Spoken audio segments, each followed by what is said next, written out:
Mbak Dorothy Ferrari, moderator hari ini. Assalamualaikum warahmatullahi wabarakatuh. Assalamualaikum. Bapak Ibu yang saya hormati, terutama Pak Dubes RI untuk Kerajaan Inggris Raya, Irlandia, dan International Maritime Organization, juga Prof. Endang Amanuddin Aziz, Kepala Badan Pengembangan dan Pembinaan Bahasa, Kemendikbudristek, juga ada Pak Dirjen tadi, Dirjen Informasi dan Diplomasi Publik Kementerian Luar Negeri, Dr. Teguh Faizasah, juga tadi yang nyapa lebih dulu ini Pak Atikbud. Pak Atikbud ini gantian juga sama Pak Prof. Amin ya. Prof. Amin sebelumnya Atikbud juga, dan sekarang ini Prof. Hairul Munadi,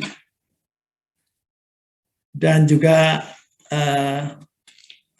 para peserta juga yang nanti akan ada pembahas katanya. Siapa ini? Pak Nick Enden dari King's College London, juga Pak Faizin dari UMN.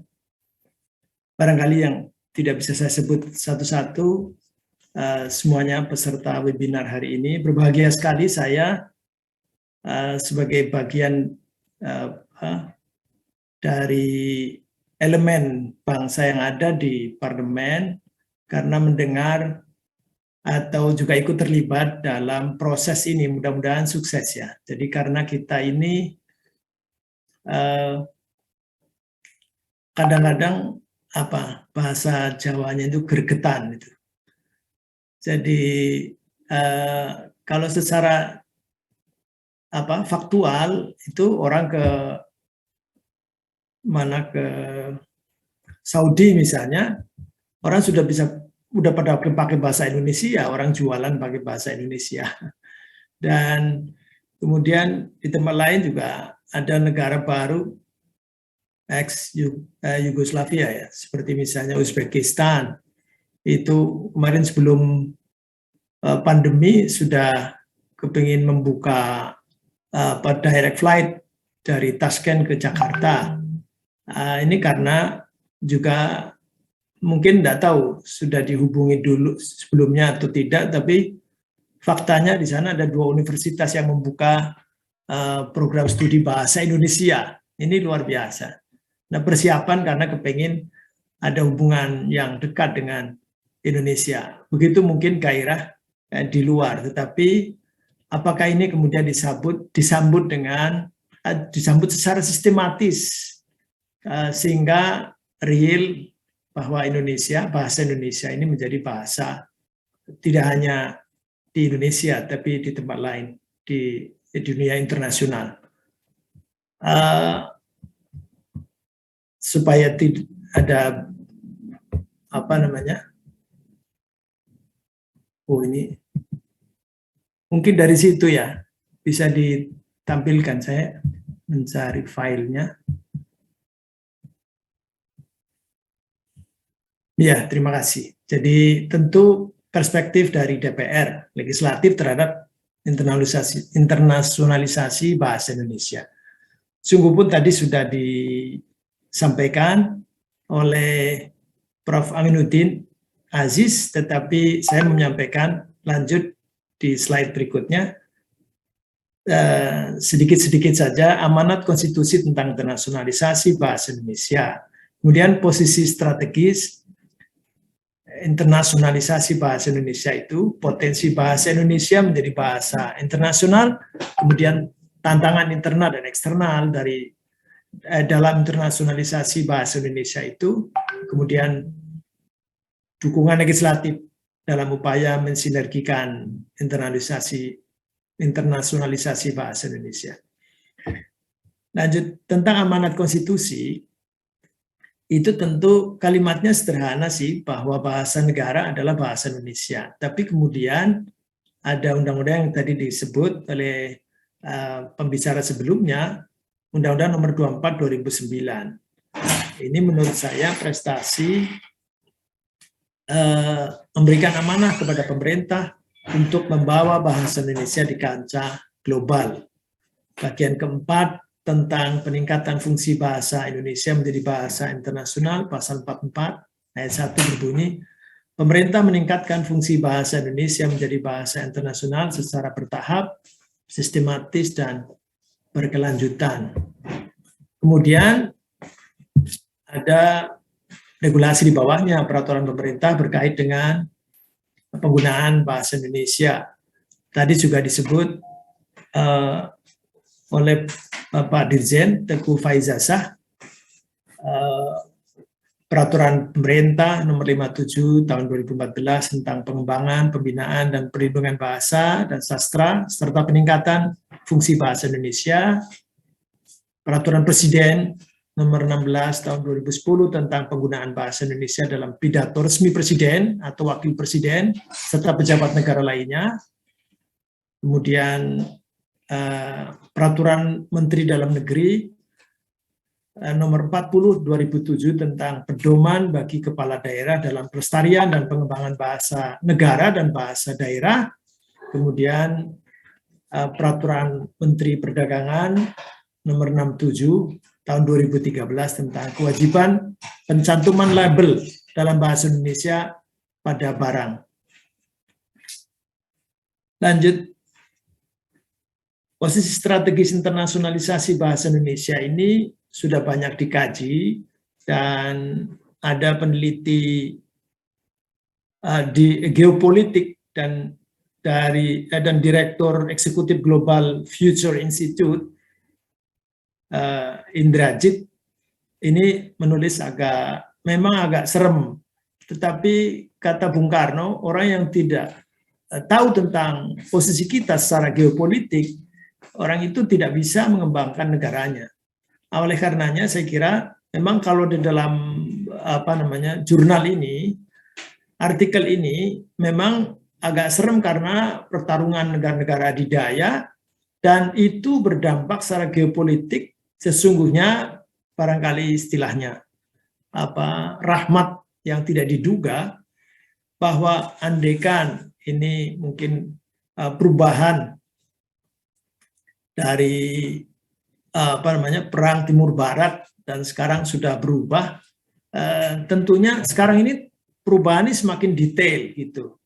Nah, istilahnya Pak Indrajit ini mengutip Sir Harold Mackinder, ini saya kira pakar juga dari UK ya, itu bahwa ada pergeseran sentral geopolitik internasional dari heartland ke Asia Pasifik. Heartland itu sebutan untuk negara dengan sumber daya alam yang sekarang masih jadi andalan, yaitu oil and gas,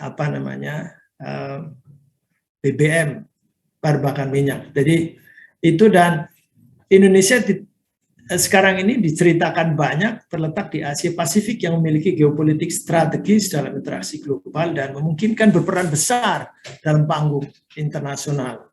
Saya kira banyak hal yang bisa kita manfaatkan, karena di tengah mungkin kengerian atau kita juga tiba-tiba dikejutkan ada perang Ukraina dan Rusia dan sebagainya, tetapi sesungguhnya kita punya posisi atau punya tempat yang strategis untuk bisa berperan sebagai amanat pembukaan Undang-Undang Dasar Negara Republik Indonesia, ikut serta melaksanakan ketertiban dunia.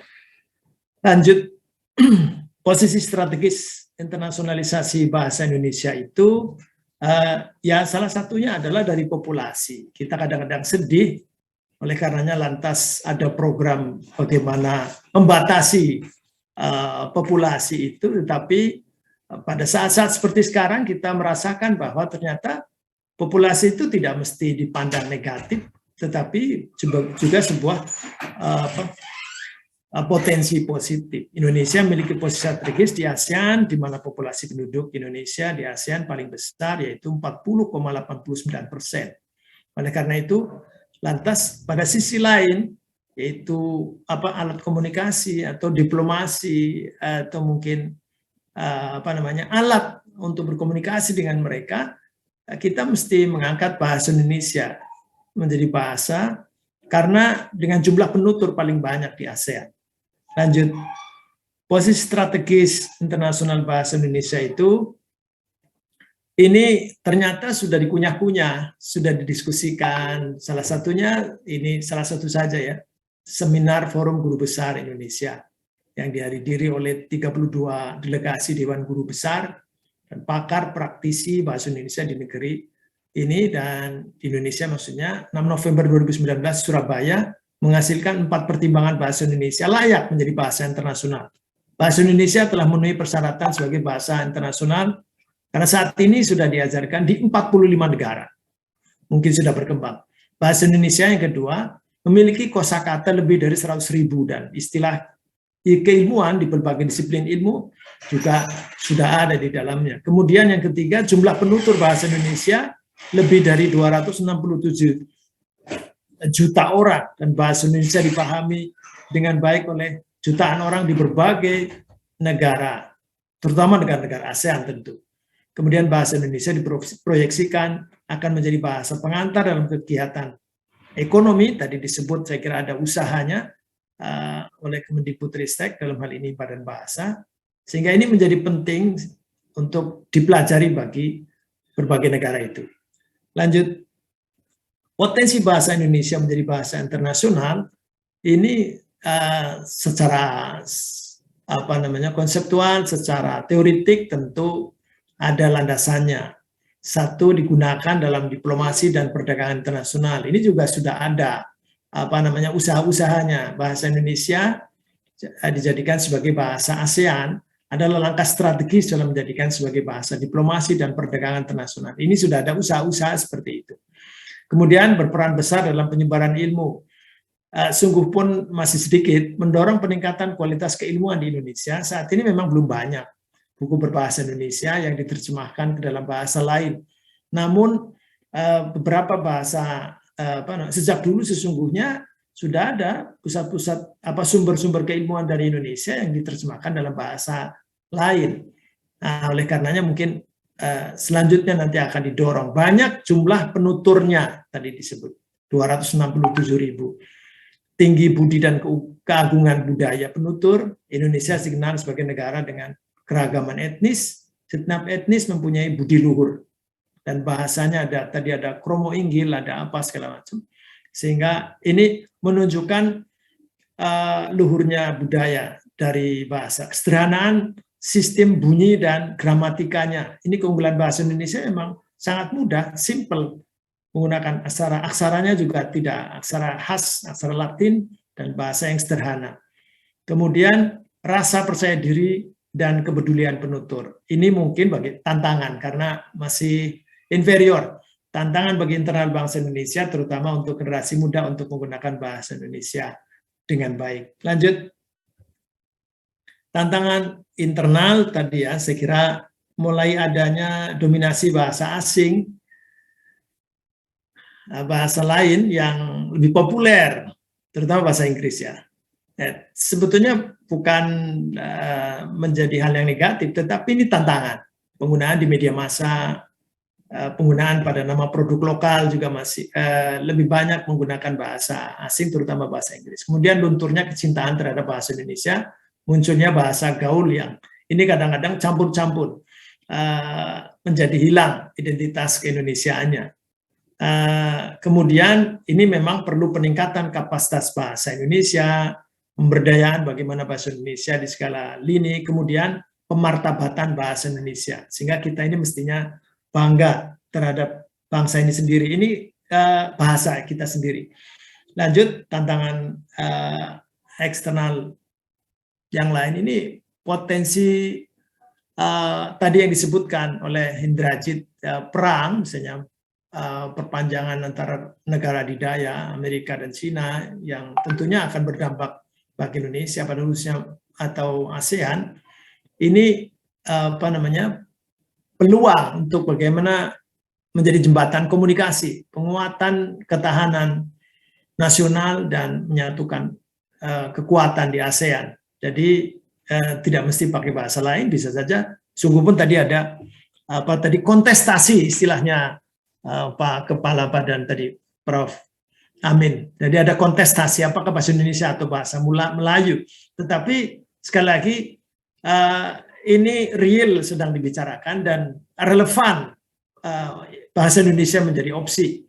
Pentingnya produk hukum kebijakan legislasi terkait geopolitical leverage, pemanfaatan geopolitik dengan mendorong penggunaan bahasa Indonesia dalam produk legislasi, dalam isu global. Jadi ini mungkin tantangan eksternal yang kemudian nanti, karena supaya kadang-kadang kita sudah menggunakan tetapi kita sendiri di dalam itu belum membuat regulasinya. Nah ini payung hukum menjadi penting. Lanjut. Nah ini tadi yang sudah disebut sesungguhnya, yang ditunggu dari saya barangkali sebagai Wakil Ketua Komisi 10 atau mungkin bagian dari parlemen dan seterusnya, sesungguhnya apa ini DPR? Mungkin ada yang negatif karena ada beberapa hal, ada anggota yang kemudian maki-maki bahasa daerah dan seterusnya. Itu menurut saya sih ada hikmahnya, sehingga setelah itu kemudian kita memperhatikan bahasa daerah. Kemudian setelah itu kita bagaimana memperbaiki bahasa Indonesia kita, dan sungguh pun kita harus juga menguasai bahasa asing. Jadi ini di Komisi 10 menjadikan bahasa Indonesia menjadi bahasa internasional sudah menjadi seperti keputusan bersama, sungguh pun antara DPR dan pemerintah dalam hal ini kemitraannya. Jadi Komisi 10 tentu dengan Kemendikbudristek ini sudah sama-sama semangat. Tapi apakah ini punya kekuatan hukum, ini kan yang perlu tindak lanjut. Mendorong dalam penerapan bahasa Indonesia baik sebagai bahasa pengantar dalam pendidikan maupun sebagai bagian dari pelajaran wajib di kurikulum. Ya ini yang kita terus kemudian ngoreksi. Ada Kemendikbudristek kadang-kadang juga menurut Komisi 10 ya, ada lengah, ada peraturan-peraturan yang kemudian lantas ada yang tidak kebawa. Salah satunya bahasa Indonesia. Dalam hal ini juga berkaitan dengan pengaturan bahasa Indonesia sebagai bahasa pengantar harus masuk dalam nanti kalau ada revisi Undang-Undang 20/2003, karena ini menjadi inisiatif pemerintah, bukan DPR. Ini masuk ke prolegnas prioritas pun belum, masih masuk dalam daftar panjang atau long list. DPR RI mendukung langkah-langkah Mendikbud RI untuk menjadikan bahasa Indonesia sebagai bahasa internasional.